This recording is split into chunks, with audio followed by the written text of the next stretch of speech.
What is it, everyone? Welcome to my village of Nintendo Switch and gaming news, Ninja. Today, we've got some awesome information in addition to a call out by someone very popular in the community, so I'll definitely respond to that. But before we get into that, let's go ahead and get into some news with Cliff Bleszinski's Lawbreakers coming to the PS4. So the PlayStation 4 version will debut at E3 2017. Lawbreakers, the upcoming multiplayer first-person shooter from Cliff Bleszinski's studio Boss Key Productions and publisher Nexon, is coming to the PlayStation 4. In addition to the previously announced PC version, Nexon has announced the PlayStation 4 version will launch simultaneously with the PC version later this year for $29.99. Nexon confirmed there will be no Season Pass style program and that all future content updates will be free. There are also no pay-to-win mechanics, and the only paid elements being a robust offering of cosmetics for players to earn via the game's Stash Box system. The game will be enhanced for the PlayStation 4 Pro and promises to challenge even the best players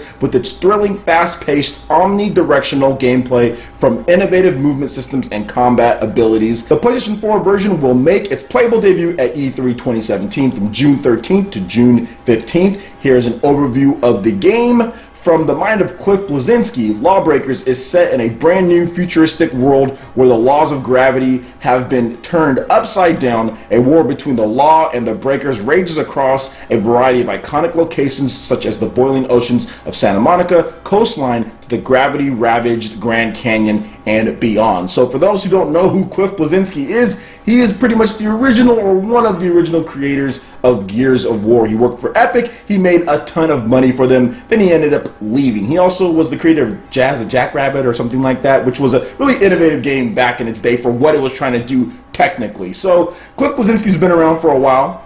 He definitely takes care of himself and he's well off. A lot of people don't like him for certain things, but I don't think that has any bearing on this game right here because a lot of people are trying to connect the two, and I think the game looks okay. This is definitely not my style of game, but I can see how it looks pretty good, and for the most part it looks like it's going to be a 60 frames 1080p type of title on the PlayStation 4 Pro or even on the PlayStation 4 originally, because it's a multiplayer only shooter type of game. It has a lot of different mechanics to it. Let's see what happens. I think that it could be a great game from what people have played hands-on with it. Apparently it is pretty good. It runs smooth, has great shooting mechanics, and if you like these style of arena combat games, then this will probably be a type of game that you'll be interested in. There's some new trailers that you guys are watching and some more videos that you can check out in the description. So let me know what you guys think about Lawbreakers coming to the PS4 in the comment section below. Alright, and moving on to a call out by Dr. Trey. So Dr. Trey is another YouTuber here that mainly focuses on Nintendo content, but of course he does PlayStation 4 stuff like Injustice and other games as well, and he called me out in Ultra Street Fighter 2,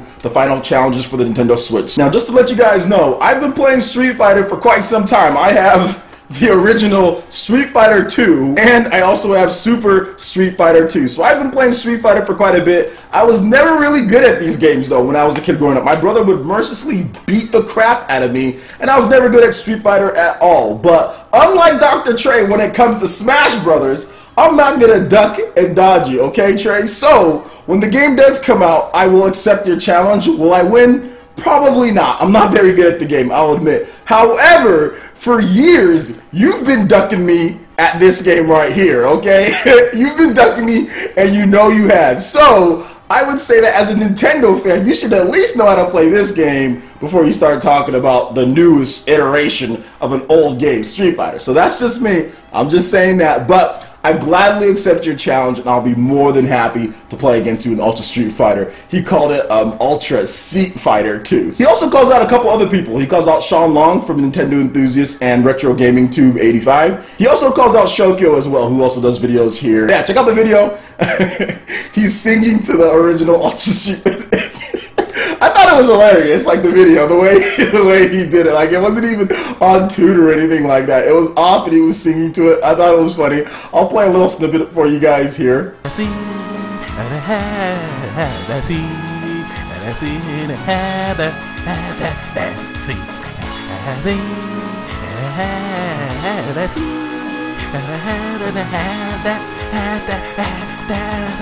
You're gonna have that seed, and it is inevitable. You guys see what I'm saying? So check out the video, it's really short, and I'd be more than happy to play against you, Trey. Alright, and getting into the last article here before the main topic. Fire Emblem Echoes Shadows of Valentia director on the name wants to remake Binding Blade the most. So Fire Emblem Echoes Shadows of Valentia, a remake of Fire Emblem Gaiden, takes a completely new name. In an interview with The Verge, director Kenta Nakayashi explained the change. Nakayashi told the site, because it wasn't released outside of Japan, and Gaiden means side story, people would think, what is the side story for? So we thought we'd come up with a new title. Nakayashi also commented on the Fire Emblem game he would remake if he had to choose. His selection, Fire Emblem The Binding Blade, a Japan exclusive GBA title. Nakayashi said that Roy's story has never been told, so it would be great if we could release a remake of his story. So let's talk about this just a bit. I know some people really want the Holy War. I know Moon Monkey on Twitter was saying, hey, they can't skip the Holy War, but I would really like to see the Binding Blade and Roy's story. Roy is somewhat of a popular character in the Smash Bros. Franchise when it comes to people just using him. When he came out for DLC, a lot of people were excited that Roy was going to be in the game. He was originally in Super Smash Bros. Melee as well, so people were happy that Roy's back in there. I would really want to see Roy's backstory, and Fire Emblem Echoes Shadows of Valentia really shows Alm in a light that we've never seen before. It shows him in a way that's relatable with full voice acting and everything. This game is absolutely phenomenal. I love the way Celica and Alm just like look, how it's animated, how everything is in the game, although you can tell that the hardware is really aged at this point, and they can do so much more with the Nintendo Switch. But I knew about Alm and Celica before this game, but you really get to see who they are in it, and in ways that you couldn't see on the original Fire Emblem Gaiden, even if you were to play it back then. So I do think that the Binding Blade would be awesome to have on the Nintendo Switch, and I hope someday they can remake that and put that on the Nintendo Switch, probably after the new Fire Emblem game that is coming to Nintendo Switch in 2018. Alright, and moving on to the last topic here. Now, I might turn this into a full series, but for right now, I want to get you guys' opinion on some things when I talk about revivals of games. And I want to talk about one game, because there's one game that NewZ was playing. He uploaded it to his YouTube channel this past weekend, and he was playing Naruto Clash of Ninja Revolution. So for those who don't know what Naruto Clash of Ninja Revolution is, it was a one-on-one fighting game, and up to 4 players in some of the iterations. And what you did, it was like Tekken. It was like Tekken, and you just fought people in 2D, but you could move in a 3D space. And there was a little bit more depth than you would see in most of the Naruto games that have came out, the fighting games. So we have like Rise of Ninja, which Ubisoft used to do. Then we also have Naruto Ultimate Ninja Storm, okay, and that's Bandai Namco. That game is more cinematics and flash than actual substance. The fighting system in that game is absolutely trash. It's really just quick time events and really good graphics and the cinematics that make that game go. But this game was really more of an in-depth fighting game. Now, it still wasn't as highly skilled or anything like Tekken or like Soul Calibur, or even, I would say, Smash Bros. To an extent. Yeah, I'd even say Smash Bros. But it was still really good, and people did play it competitively. There just wasn't enough of a competitive scene for the game. But I loved it growing up, man. Like, I used to play this game all the time in high school. Clash of Ninja Revolution 2, and then also Clash of Ninja Revolution 3, and then I played Gekido Ninja Tyson EX4. I played a lot of them. Then all of a sudden, they just stopped. And I know you guys have heard me talk about this on live streams and other things, but I wanted to just discuss it. What happened to this franchise? Where is it at? Like, it just disappeared. It was always a Nintendo exclusive franchise, so we only saw these games on Nintendo hardware. It started with the GameCube, alright, and then from the GameCube it moved to the Wii, like right in stride. We got multiple games in the franchise, and it was just great. Me and my brother used to play this game all the time when he would drive home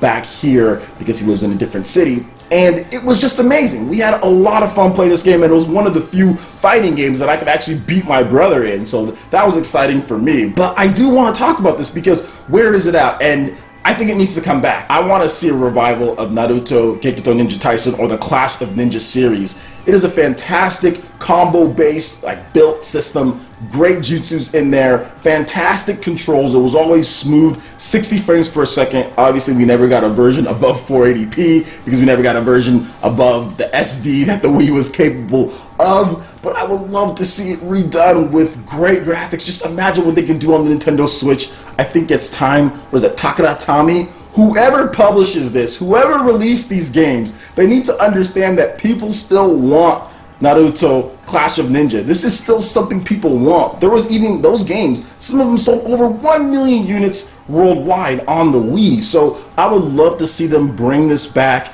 If anyone has information on this franchise or could put me in contact with somebody who knows more about this franchise, please let me know. I would love to talk to you so I can discuss this with whoever has the rights to this franchise. This needs to come back. I would love to see it come back. Make sure you guys check out NewZ's video that he did. It's really nostalgic, especially if you love the Clash of Ninja series. And I'm really hoping someday that someone brings it back, because the Naruto games that are released today are just, like I said, all flash and no substance. I would like something with a little bit more substance in there, and that's what made these Naruto games great, is that there was a nice combo system. It was still simple, but at the same time, it was just great jutsus in there, great combat, a lot of good combos, and it just felt great to play. It just felt really great to play. So let me know what you guys think about this, in addition to all the different stories that we discussed today. Alright guys, that wraps it up for this video. Make sure you check out the links in the description below. Give us a like and a follow on Facebook and Twitter. It really helps us spread our presence when it comes to PlayerEssence on social media. Also, make sure you check out our Patreon page. I'll have a link in the description below as well. Pledge any tier and be entered in to win the Legend of Zelda Breath of the Wild Guardian Amiibo, in addition to some awesome perks like Discord voice chat with a private server. We have prize tournaments that are going to be coming up for Mario Kart 8 Deluxe, Super Smash Brothers, and more. Plus, we have all sorts of other prizes and perks as well, depending on the tier. So make sure you check out our Patreon page and support PE Live and PE Arena with Patreon. Also, make sure you hit that like button if you did like this video. Lets me know you guys want more content like this going forward in the future. And subscribe to PlayerEssence for the latest news, reviews, discussions, and more. Thank you so much for watching, and we'll catch you, Ninja, for the next video. Peace.